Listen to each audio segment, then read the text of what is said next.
하나님께서는 일꾼들을 부르고 계십니다. 일꾼들을 부르는 이 교회는 늘 문제로 가득 차 있지요. 이 세상에 살면서 문제 없는 사람이 없고 특별히 문제 많은 사람들이 교회를 찾아오는 것입니다. 그래서 교회에서 그 문제를 해결받고 하나님의 은혜를 받고 하나님의 자녀가 되는 것을 볼 수가 있습니다. 오늘 말씀해 보면 14년 후에 내가 바나바와 함께 디도를 데리고 예루살렘에 올라갔다고 말씀하고 있습니다. 사도 바울은 자신을 변정하면서 또한 우리의 신앙 믿음을 변정하고 있습니다. 왜냐하면 갈라디아 교회에 들어온 이단 사조들이나 세상 풍조들, 이런 세상 교훈이나 철학들, 이런 것들이 교회 신자들의 신앙을 굉장히 무력하게 하고 헷갈리게 하고 흔들리게 만들었기 때문에 그런 것입니다. 특별히 중요한 것은 믿음으로 말미암아 하나님의 은혜로 구원받는다는 그 기본적인 구원의 도리를 회파하는 것이죠.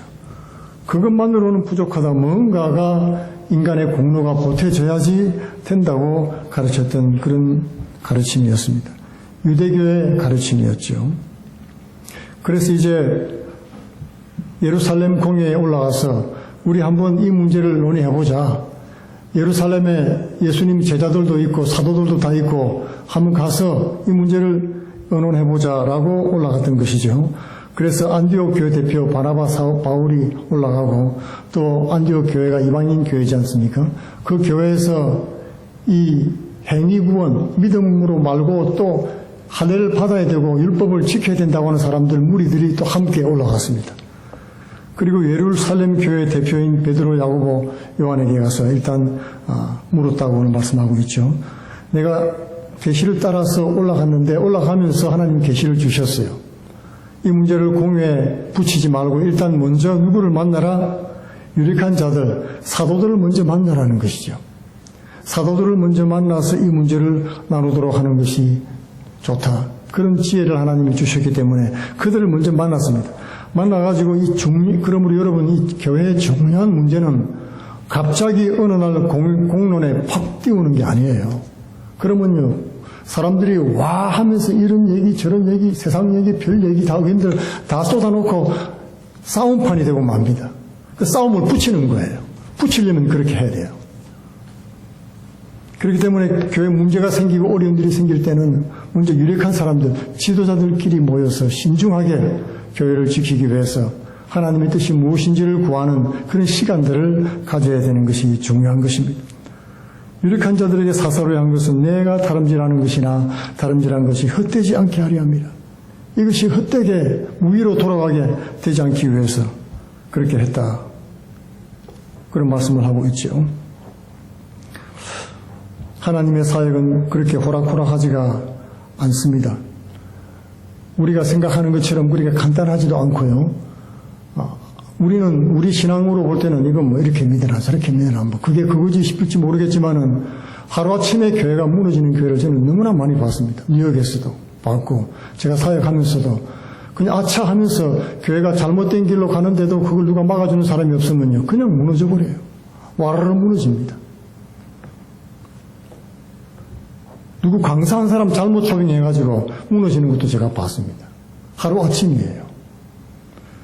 우리가 바른 믿음, 바른 복음 위에 서 있다는 것이 얼마나 중요한지 모르고 교회 지도자는 깨어서 기도해야 되는 것입니다. 깨어 있어야 되고 말씀에 굳게 서 있어야지 그런 유혹에 넘어가지가 않을 수가 있는 것입니다.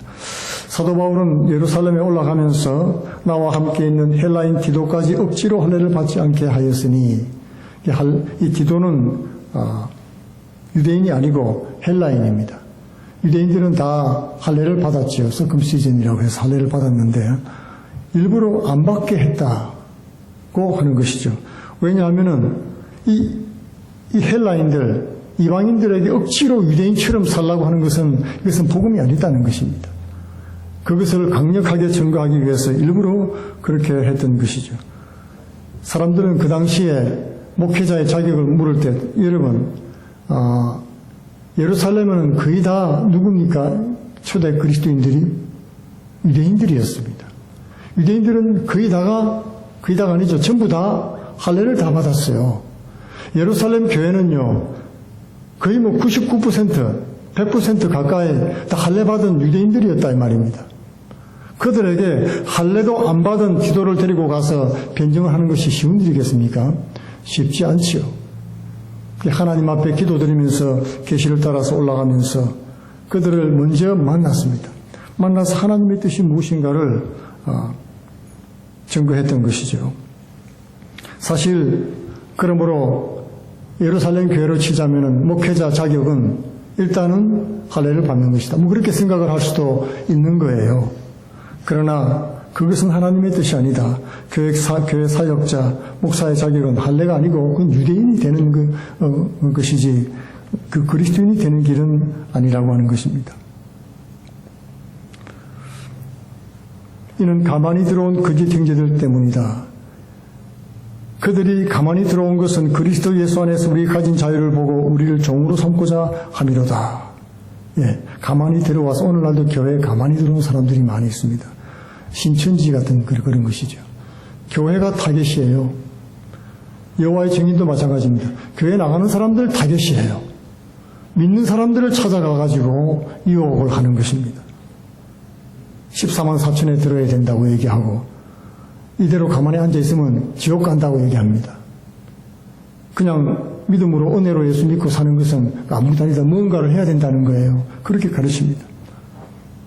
14만 4천이 무엇입니까 여러분? 예, 14만 4천은 하나님이 믿는 자녀들을 말하는 것입니다. 사실 목회자의 자격, 말씀을 증거하는 사람들의 자격을 우리가 가장 중요하게 생각하는 내용들이 많이 있는데요. 성경에 주로 무슨 자격을 들고 있습니까? 개인적인, 인격적인 자격을 많이 들고 있어요. 인격적인 자격. 사람들에게 책망받지 않을 만한 그런 한 남편의 아내요. 그렇죠? 그리고 자녀를 잘 다스리고 구타하지 않고 술에 임박이지 아니하고 이런 일상적인 것들, 그리고 손대접을 잘하는, 손님들을 잘 접대하는 그런 섬길 줄 아는 그런 사람이라야 된다. 인격적인 내용들이죠. 그죠? 예. 그런 것들을 많이 강조했지 어떤 육체의 모양을 내는 그런 것들이 아니었다는 거죠. 사실은 이런 목회자가 되는데 그 부적격 사항이 또는 교회 사역자가 되는데 부적격 사항은 한 3가지 정도로 들 수가 있습니다. 성경이 말하는 것은 물질을 탐구해가지고 훔치는 경우가 있습니다. 그런 경우는 굉장히 힘들어집니다. 예수님 제자도 어땠습니까? 돈괴를 맡은 사람이었는데 돈괴를 어떻게 했습니까? 훔쳤죠. 그 안에서 돈을 훔쳤습니다. 물질에 대한 탐욕 때문에 헌금을 훔쳤던 거예요. 결국 그는 버림받은 사람이 되고 말았지요. 또 성적인 문제가 있을 때 힘들어집니다. 엘리의 아들들이 그랬었죠. 성전의 수종드는 여인들과 동침하고 좋지 못한 소문을 퍼뜨리고 그 하나님 보시기에 사람 보기에 일꾼으로 적합하지 못했습니다. 결국 버림을 받고 죽임을 당하고 말았습니다. 또 3번째는 이단 시비를 일으키면은 안 됩니다. 이단자를 뭐라고 그랬습니까? 이 성경 앞부분에서 저주받은 자라고 그랬습니다. 저주받은 자. 하나님께서 정죄하는 사람이기 때문에 그런 시비가 일어나면은 교회 지도자로서 적합하지 않는 것입니다. 이렇게 물질적이거나 성적이거나 이단 시비를 일으키는 문제가 있으면은 자격이 없습니다. 그러나 개인적인 인격은 굉장히 중요하고 어떤 육신의 모양을 내는 학벌이 어떻다든지 또는 할례 같은 이런 것들은 목회자의 자격이 되지 않는다고 하는 것입니다. 요즘에 이단 시비 가만히 들어온 거짓 형제들 때문에 문제가 많이 있습니다. 14만 4천의 숫자가 어떻게 해서 나온 숫자일까요, 여러분? 계시록을 배운 우리 성도들은 알겠지만 12 곱하기 10이면 144가 되죠. 그죠? 12 곱하기 12. 12는 구약의 12지파를 상징하고 또 다른 12는 신약의 제자들을 상징하는 것입니다. 그러니까 믿는 신자들 대표예요. 12 곱하기 12는. 144는 모든 믿는 신자들을 대표하는 사람들이 이 144, 12 곱하기 10이고 곱하기 1000 하면 14만 4천이 됩니다. 1000은 제일 큰 숫자예요. 제일 큰 숫자. 더 많은 숫자도 있는데 더 많은 숫자 있지요. 있지만 예수님 당시에 제일 큰 숫자가 1000입니다. 성경에 만만도 있고 뭐 많이 있는데요. 있죠. 억도 있고 있었어요. 그렇지만은 그 당시 일반인들에게 있어서 가장 큰 숫자로 통용되는 숫자가 있어요. 예, 1000이었단 말입니다. 요즘에 우리 시대에 가장 많이 큰 숫자로 통용되는 숫자가 무엇입니까? 억이죠. 억만장자. 억만장자. 얼마 전에는 뭐였습니까? 백만장자. 예, 큰 부자 하면 백만장자 그랬어요. 100만이 제일 큰 숫자였는데 요즘엔 좀 더 커졌습니다. 그래서 옛날에 600만 불의 사나이 나오잖아요. 600만. 6은 인간 숫자거든요. 사람이 가질 수 있는 가장 최대의 힘을 가진 그런 괴력을 가진 인간이다. 600만 불의 사나이다. 그런 뜻입니다. 이렇게 해서 그 제일 큰 숫자는 그 시대의 숫자예요. 시대를 나타내는 숫자인데 예수님 당시는 천부장, 1000이 제일 컸습니다. 1000이라는 숫자가 제일 큰 지위를 가지고 제일 큰 숫자로 사용이 되었던 것입니다. 그렇기 때문에 144, 12 곱하기 12 곱하기 1000은 모든 믿는 신자들 대표인데 총합이에요. 1000이라는 숫자가 합해져 가지고 이단들은 바로 이 14만 4천에 들어야지 구원받는다고 하면서 어떤 특별한 일들을 열심히 해야 된다. 행위를 해야지 된다고 가르치고 있죠. 그렇게 해서 경쟁을 시킵니다. 그래서 14만 4천이 넘어버렸죠. 여호와의 증인들은. 그러니까 어떻게 했습니까? 그 숫자가 넘어버렸어요. 그러니까 천상과 지상으로 나눠가지고 이제는 좀 더 충성스러운 사람은 천상의 14만 4천에 속하고 좀 덜한 사람은 14만 지상에 속하고 거기서 또 좀 덜한 사람은 경쟁에서 낙오가 되는 것입니다. 막 경쟁을 시켜서 그렇게 만드는 것이죠. 순전히 진리가 아닌 거짓된 가르침인 것입니다.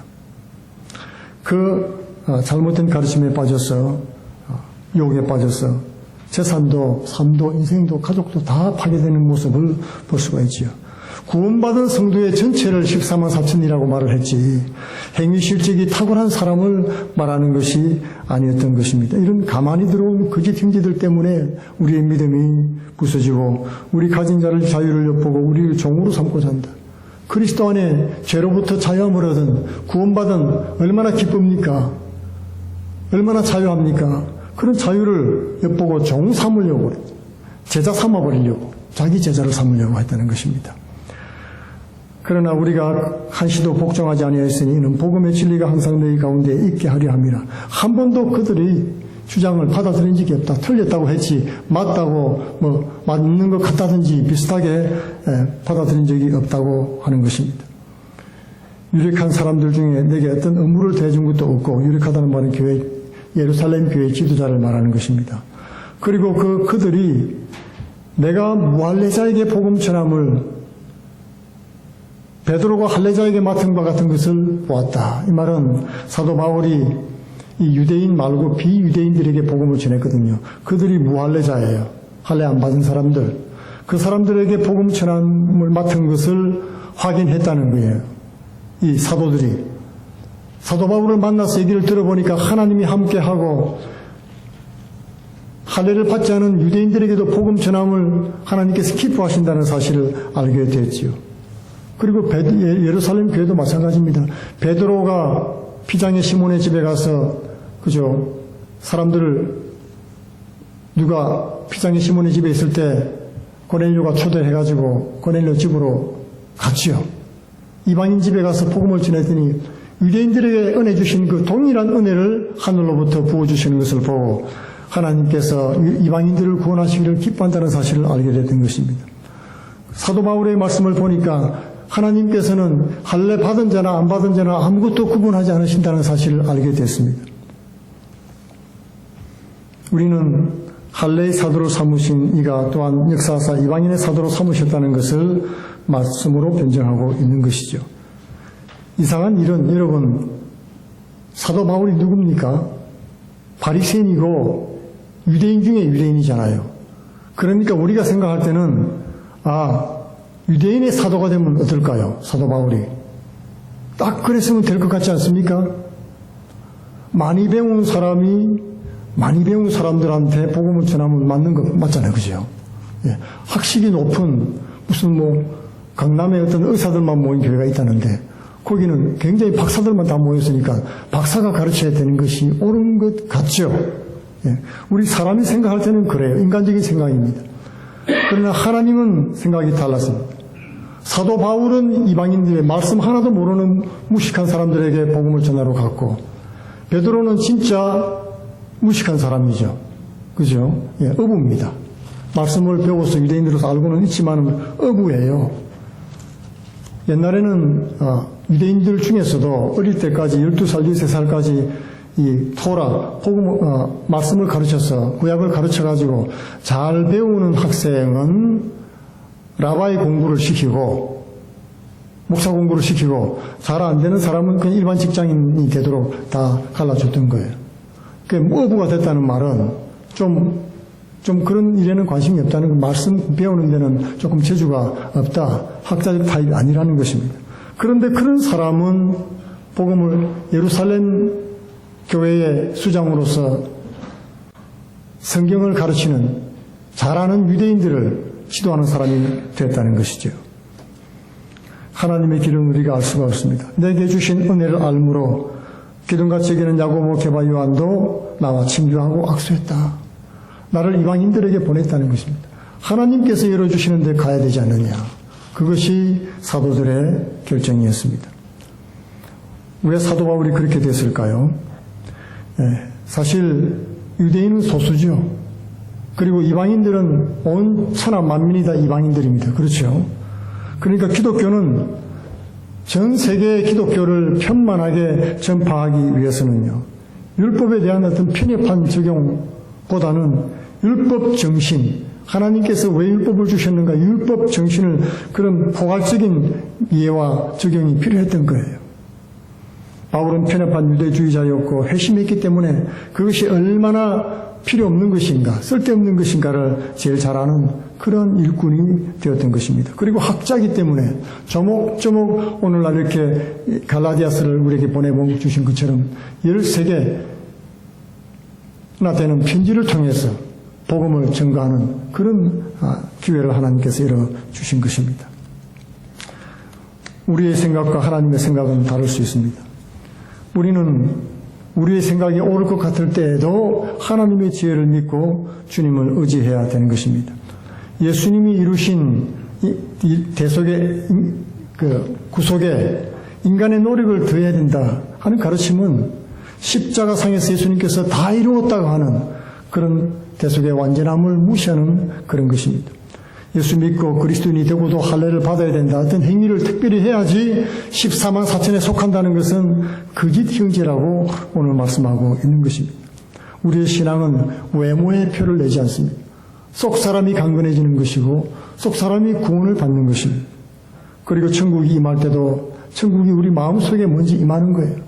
놀라운 주님의 사랑과 은혜가 마음으로 깨달아지고 마음의 기쁨과 평화가 먼저 임해야 되는 것입니다.